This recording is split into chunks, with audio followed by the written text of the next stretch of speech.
قرآن میں منافق سے زیادہ کسی پر غصہ نہیں ہے. ان المنافقین فی الدرک الاسفل من النار، یعنی آگ کا سب سے لوسٹ لیول منافق کے لیے.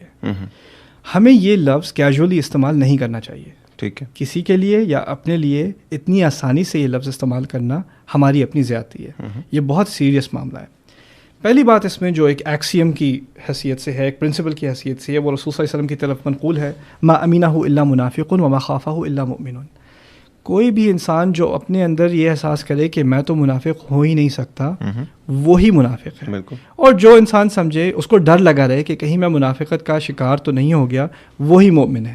یعنی اگر آپ کو فکر ہے تو مبارک ہو، یہ فکر آپ کے لیے ایک خوشخبری ہے. ٹھیک ہے.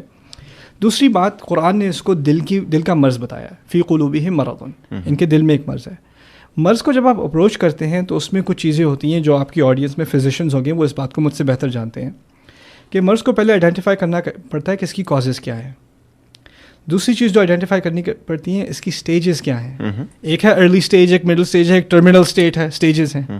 تیسری بات آپ کو دیکھنی پڑتی ہے کہ اگر ٹھیک ہے اب کازز ہیں، سٹیجز ہیں، اس کا پروگنوسس کیا ہے، یعنی یہ کتنی سیریس ہے. اس سے کیا یہ کامن کولڈ کی طرح ہے کہ ابھی تھوڑے دن کے لیے جو ہے وہ سنیزنگ ہوتی رہے گی پھر اتر جائے گا، یا یہ کوئی ٹرمینل سی چیز ہے، یا کیسے اب لگ گئی تو کیسے ہٹائیں.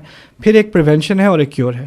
ٹھیک ہے. اگر نہیں ہوئی تو آپ بچے رہو، اور اگر ہو گیا ہے کچھ کسی بھی سٹیج پر تو آپ بچ کے کیسے نکلو. یہ کچھ چیزیں ہیں جس کو اگر انسان اچھی طرح سمجھ لے تو پھر منافقت کے مسئلے سے بچا رہے گا.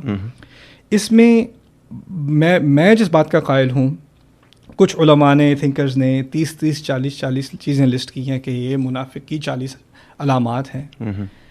40 علامات کسی انسان کو یاد رکھنا ممکن نہیں ہے. ہمارے نبی نے صلی اللہ علیہ وسلم بات کو سمپل کر دیا. یہ ہمارے نبی کے اپنے اعجاز میں سے ہے صلی اللہ علیہ وسلم کہ بات کو بہت آسانی سے سمپل طریقے سے. بہترین. اذا حدث کذبا، جب بات کرتا ہے تو جھوٹ بولتا ہے. بات کرتا ہے تو جھوٹ بولتا ہے. آپ اپنی زندگی میں جھوٹ کو آئیڈینٹیفائی کریں اور جھوٹ سے بھاگیں. اذا وعد اخلفا، وعدہ کرتا ہے تو توڑ دیتا ہے. آپ نے ایک وعدہ میں آپ کو بتاؤں، یہ صرف وعدہ یہ نہیں ہے کہ آپ نے کوئی دینی وعدہ کیا.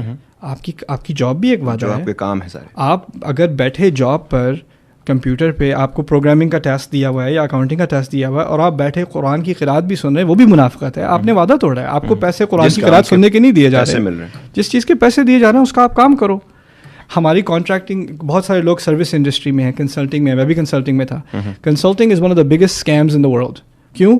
آپ کو کانٹریکٹ دیں گے کہ یہ 500 آورس کا پروجیکٹ ہے، وہ لوگ 20 گھنٹے میں پروجیکٹ ختم کر کے باقی 480 گھنٹے ویڈیو گیمز کھیل کے اس کے $100 an hour $300 an hour billing کریں گے. اور جو امپلائی ہے، جو مسلمان کافی سارے کانٹریکٹرز ہوتے ہیں، وہ آ کے کمپنی سے کہتے ہیں دیکھو پروجیکٹ ختم ہو گیا ہے، ہمیں نہیں بیٹھے رہو، کوئی بات نہیں، پیسے آ رہے ہیں. ایک ان ایتھیکل قسم کی پریکٹسز کارپوریٹ کلچر میں بھی ہیں. ہمارے یہاں تو بالکل کھل کر ہیں. نیو یارک سٹی میں جہاں میں پہلے کام کرتا تھا، وہاں پر میڈیکل انڈسٹری میں ذرا یہ شوگر کوٹیڈ ہیں اور اتنی نظر نہیں آتی. But this is also hypocrisy. اذا وعد اخلف واذا اؤتمن خان، جب اس کو کوئی امانت دی جاتی ہے خیانت کرتا ہے اس کو. اور یہ امانت کا تعلق صرف پیسوں سے نہیں ہے. پیسے بڑی بات ہیں، ٹرسٹ سے بھی. اور باقی ٹرسٹ دیکھیں، آپ اگر پیرنٹس ہیں تو آپ کو ایک امانت دی گئی ہے. آپ ہسبینڈ ہیں، وائف ہے، آپ کو ایک امانت دی گئی ہے. آپ سبلنگ ہیں، آپ کو ایک امانت دی گئی ہے. اگر آپ نیبر ہیں تو آپ کو امانت دی گئی ہے. یہاں تک کہ اگر آپ گاڑی سڑک پر چلا رہے ہیں تو یہ لائسنس بھی آپ کو اسٹیٹ نے ایک امانت دی ہے کہ آپ نے کس طرح چلانی ہے. اذا اؤتمن خان. پھر چوتھی جو ایک اور حدیث سے آتی ہے، اس طرح سے اگر سوچا جائے تو انسان کا جو جسم ہے یہ بھی ایک امانت ہے. ایبسولوٹلی. یہ ہم لوگوں کو سوچتے نہیں ان چیزوں کے بارے میں. اگر دیکھا جائے تو پھر ہر چیز، کیونکہ اگر آپ رسپانسبل ہو گئے نا، جیسے حضرت علی کا قول ہے کہ آپ اتنے ہی قیمتی ہیں جتنے ذمہ دار ہیں. تو جو بھی آپ کے پاس چیز ہوگی آپ کو لگے گا میں اس کے لیے اکاؤنٹیبل ہوں. تو اگر آپ ان تینوں چیزوں کی سمری بنائیں، چوتھی بات ہے لیکن 3 چیزیں یہ پہلی فنڈامنٹلز ہیں.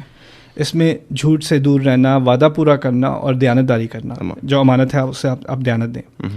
ان تینوں کو اگر آپ اس کا بھی خلاصہ نکال لیں تو اگر آپ ایک ڈیسنٹ ہیومن بینگ بن جائیں، کیریکٹر والے ہیومن بینگ بن جائیں، اس سے آپ کو کوئی یعنی کتابیں یاد کرنے کی ضرورت نہیں ہے، کوئی PhD کی ضرورت نہیں ہے. Just be a decent principled human being. ایک ایکسیپٹیبل نارم، جو ایک بیہیویئر ہے، بڑوں کو عزت دینا، پیار کرنا، کام کرنا، اپنی چیزیں کرنا، وہ بیسک چیزیں ساری.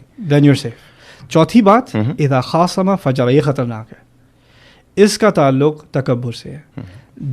جھگڑا کرتا ہے, کبھی کبھی انسان جھگڑے میں پڑ جاتا ہے, یہ ایک ایونچوئل سی بات ہے. یہ نہیں ہے کہ میں اگر دیندار ہوں یا میرا ایمان بڑا اعلی درجے کا ہے تو میرا کسی سے کوئی اختلاف نہیں ہوتا. اختلاف انسانی ایک فطرت کی چیز ہے, ہو جاتا ہے. جھگڑے گھروں میں بھی ہوتے ہیں, دوستوں میں بھی ہوتے ہیں, پارٹنرز میں بھی ہوتے ہیں, پروفیشنز میں بھی ہوتے ہیں. لیکن جب یہ جھگڑا کرتا ہے فجرا یہ پھٹ سا جاتا ہے, اس کو اپنے غصے پہ کوئی قابو نہیں رہتا. اس کی زبان سے جو نکلتا ہے, اس کے ہاتھ جیسے چلتے ہیں, اس کی آواز اتنی اونچی ہو جاتی ہے, اس کو کوئی کنٹرول نہیں رہتا, یہ کچھ اور ہی بن جاتا ہے فجرا. یہ 4 علامات ہیں منافق کی. اگر انسان اپنے آپ میں آئیڈینٹیفائی کرے کہ میرا ٹیمپر کچھ بہت ہی زیادہ آؤٹ آف کنٹرول ہے, یا میں لوگوں سے بار بار وعدے کرتا ہوں, میں توڑتا رہتا ہوں, ان چیزوں کو آئیڈینٹیفائی کرنا آپ کے لیے بڑی نعمت ہے. کیونکہ یہ آخری بات میں کہہ دوں اس بارے میں, جو انسان اپنے اندر ان کوتاہیوں کو آئیڈینٹیفائی کر سکے اور ایڈمٹ کر سکے, اعتراف کر سکے کہ واقعی میرے اندر یہ مسائل ہیں, اس کو آپ ضعیف الایمان یعنی ایمان کا کمزور تو کہیں گے, منافق نہیں کہیں گے. بالکل صحیح. جو انسان ان چیزوں کو اپنے اندر پاتے ہوئے بھی ان کا انکار کرے کہ میں تھوڑی ڈیفینسو ہو جائے, وہ اصل منافق ہے. یہ اصل بات ہے. جو جھوٹ بولتا ہے نا, جھوٹ قرآن میں جہاں جہاں نفاق کا ذکر آیا, جھوٹ کا آیا, جھوٹ سب سے پہلے اپنے آپ سے بولا جاتا ہے. ٹھیک ہے نا. تو جو انسان اپنے آپ کے اندر ان چیزوں کو آئیڈینٹیفائی نہ کر سکے, وہی ہے ٹرمینل کے